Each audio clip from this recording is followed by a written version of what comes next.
নমস্কাৰ সকলোলৈ। বহুত দুখ বেদনাৰ মাজত আজি আমাৰ মৰমৰ তথা হিয়াৰ মঠু জুবিন দাৰ ক্ষেত্ৰলৈ আজি আহিছিলোঁ। এইটো আচলতে এটা ব্লগ নহয়, এইটো সমাধিস্থলীলৈ অহা এটা স্মৃতি, যাতে নিজেও পাছত চাব পাৰোঁ বা কাৰোবাক ক'ব পাৰোঁ তথা দেখাব পাৰোঁ যাতে আমি জুবিন দাৰ সমাধিস্থলীলৈ গৈছিলোঁ। কিন্তু এনেকুৱা লাগিল যে জুবিন দাৰ সমাধিস্থল নহয়, জুবিন দা নামৰ এক মন্দিৰহে। সঁচাকৈ তেওঁ ভগৱান আছিল। আমাৰ চিনি পোৱাত চাগে সকলোৱে দেৰি হ'ল। এইফালে জুবিন দাৰ সমাধিস্থলীত ঠিক কাষত আছে চাকি বন্তি ফুল গামোচা এনেকুৱা কিছুমান দোকান, যেন জুবিন দাই এওঁলোকৰ কাৰণে জীৱিকা পথ এটা উলিয়াই থৈ গ'ল। আৰু এওঁলোকৰ পৰাই পুষ্পাঞ্জলিসহ ধূপ চাকি এনেদৰে লৈ জুবিন দাৰ তাত জ্বলাবৰ বাবে আগবাঢ়িলোঁ।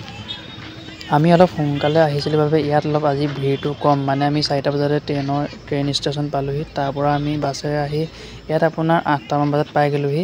সেইকাৰণে বৰ্তমান এতিয়া ভিৰটো কম, কিন্তু আপোনালোকে অলপ সময়ৰ পাছতে দেখা পাব ইয়াত কিমান মানুহৰ সমাগম হয়। তাতে আজি দেওবাৰ হয়, গতিকে বহুত ভিৰ হ'ব। সোনকালে পালোঁহি, ভালেই হ'ল। জুবিন দাৰ নিয়াৰৰ বাবে তথা জুবিন দাৰ বাবে ভালকৈ প্ৰাৰ্থনা কৰিব পাৰিলোঁ ওচৰৰ পৰা। এতিয়া মই ধূপ চাকি কেইগছ জ্বলাই লওঁ আৰু ইয়াৰ এটা পৰিৱেশ আপোনালোকক দেখুৱাবলৈ লৈছোঁ।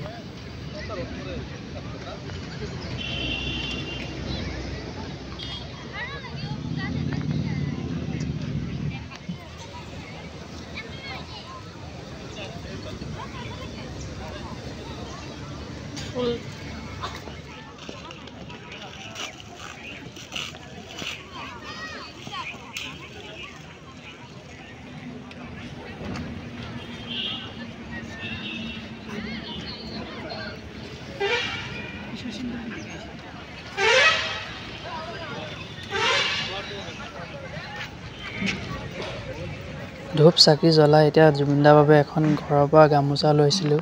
এখন পিছে বোৱা গামোচা দেই, কিনা গামোচা নহয়, কাৰণ কিনা গামোচা তেওঁ বেয়া পাইছিল। গতিকে তেওঁৰ বাবে এখন ঘৰৰ পৰাই বোৱা গামোচা লৈ আহিছোঁ।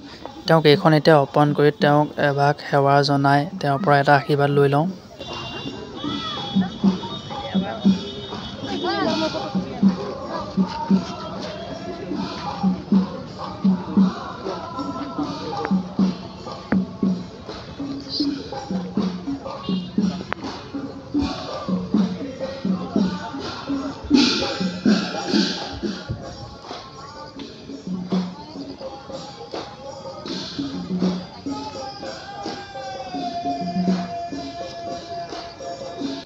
এই ঠাইখিনিত অহাৰ পিছত মনটো এনেকুৱা লাগে যেন আপোনাৰ শোকে খুন্দা মাৰি ধৰে। সঁচাকৈ মনটো বহুত বেয়া লাগে। তেওঁ যেন ঘৰৰ আত্মীয় কোনোবা এজন ঢুকাল তেনেকুৱা লাগে। সঁচাকৈ তেওঁ এজন ভগৱান আছিল।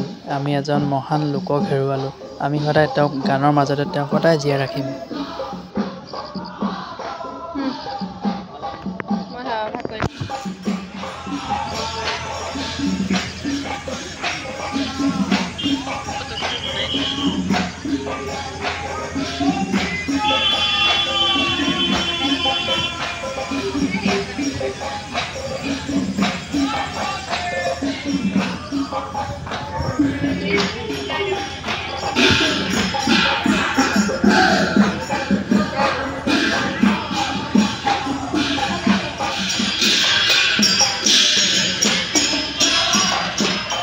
এইফালে ইয়াত নেগেৰা নাম চলি আছে আৰু লাহে লাহে ইয়াত মানুহৰ সমাগম হৈছে।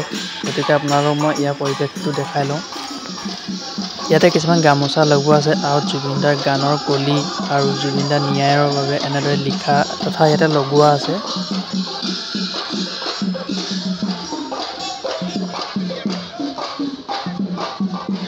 আৰু এইফালে আছে জুবিন দাৰ সমাধিস্থল, মানে জুবিন দাৰ অন্ত্যেষ্টিক্ৰিয়া ইয়াত সম্পন্ন কৰিছিল।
আৰু এইফালে দেখুৱাব লৈছোঁ জুবিন দাৰ অন্ত্যেষ্টিক্ৰিয়াৰ দিনা এই পাহাৰটোত উঠি বহুত সংখ্যক লোকে জুবিন দাৰ অন্ত্যেষ্টিক্ৰিয়া কৰা চাইছিল আৰু ইয়াতেই তেওঁলোকে গছৰ ওপৰত উঠি চাইছিল। গছৰ ওপৰতে এতিয়া বহুত গামোচা এনেদৰে লগোৱা আছে চাওক।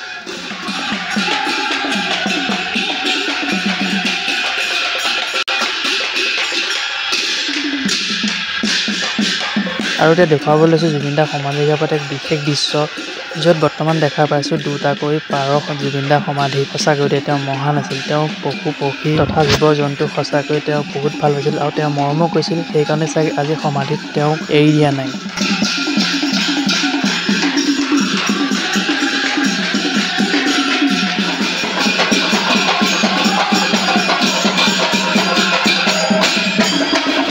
আৰু এইফালে চাওক গামোচাবিলাক জুবিন দা অনুৰাগীবিলাকে জুবিন দাক ভাল পোৱাসকলে দিয়া গামোচাবিলাক এনেদৰে ইয়াত থোৱা আছে।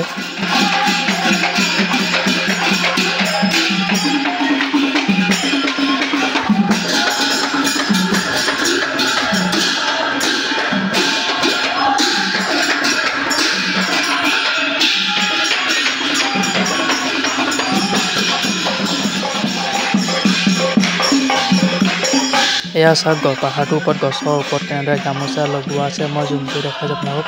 এনেদৰে কিছুমান গছত গামোচা লগোৱা আছে।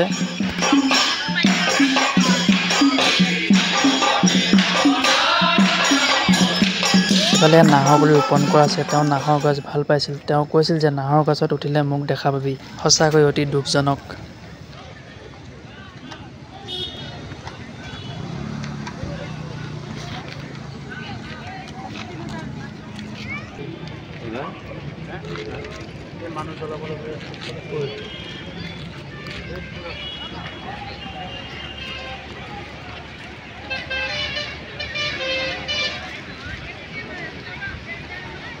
এইফালে এখন আই লাভ জুবিন দা বুলি এখন ডিজিটেল বৰ্ড লগোৱা আছে। এইখনে বহুত এটা সুন্দৰতা সৃষ্টি কৰিছে।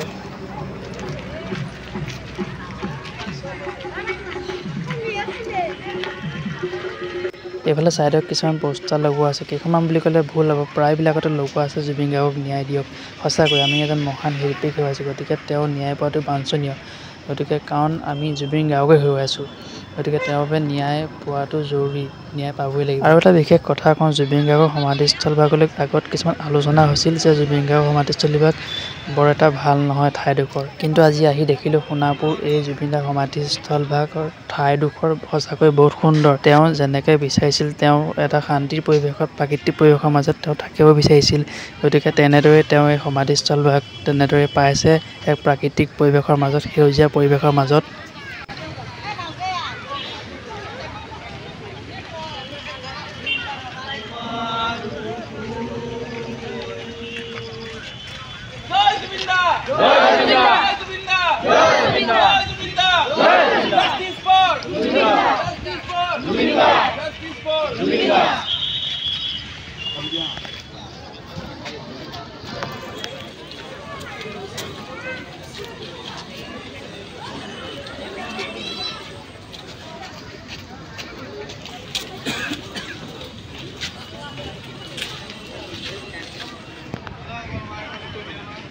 বৰ্তমান এতিয়া প্ৰায় 9:30 বাজিল। এতিয়া মানুহৰ সমাগম চাওক লাহে লাহে বহুত বৃদ্ধি হ'বলৈ ধৰিছে। গতিকে আপোনালোক যদি আহে প্ৰায় সোনকালে পোৱাকৈ আহিব, তেতিয়া তেওঁ ওচৰৰ পৰা পোৱা নিচিনা দৰে লাগিব। জুবিন দাৰ সমাধিস্থলীৰ পৰা এতিয়া গৈ আছে। জুবিন দাৰ কোনোবাত জিৰণি লৈছিল। সেইডোখৰ সমাধিস্থলীৰ পৰা প্ৰায় 5 মিনিটৰ বাট খোজকাঢ়ি আমি আহি জুবিন দাৰ জিৰণি লৈ ঠাইডোখৰ পালোহি। এইফালে যায় গুৱাহাটী ফালে আৰু আপোনাৰ এইফালে হ'ল যোৰহাটৰ ফালে যাব পাৰি। আৰু ঠিক ইয়াৰ মাজতেই জুবিন দাৰ সেই জিৰণি লোৱা ঠাইডোখৰ আছে। তেওঁ মাজে মাজে আহি ইয়াত জিৰণি লয়।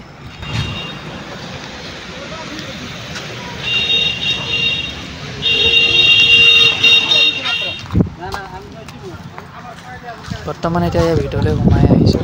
ইয়াৰ পৰিৱেশটো বহুত ধুনীয়া। ইয়াতো গছ গছনি আছে। মানে তেওঁ যি ধৰণে বিচাৰিছিল, তেওঁ প্ৰকৃতিক ভাল পাইছিল, তেওঁ সেউজীয়া গছ গছনিক ভাল পাইছিল, ঠিক সেইদৰে এইডোখৰ ঠাইও ঠিক তেনেকুৱা। এইডোখৰে সেইডোখৰ ঠাই যিডোখৰত জুবিন দাই 12 বছৰ আগত আহি জিৰণি লৈছিল। এই ঠাইডোখৰ আপোনালোকক মই দেখাইছোঁ।